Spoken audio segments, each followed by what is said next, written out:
Kisah cinta seorang wanita asal Kabupaten Sinjai, Sulawesi Selatan, bernama Hesti Febrianti, 26, viral di sosial media.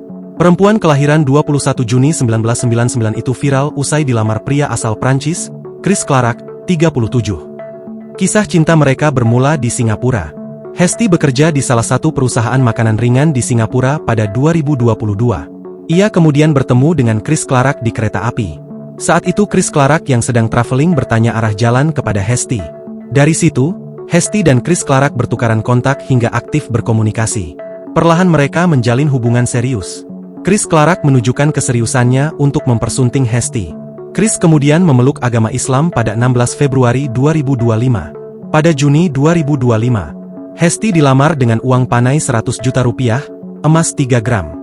Selain itu Chris Clark juga memberikan satu unit rumah seharga 898 juta rupiah kepada Hesti sebagai hadiah. Prosesi pernikahan pasangan ini dijadwalkan berlangsung 9 November 2025 di Kelurahan Bongki, Kecamatan Sinjai Utara.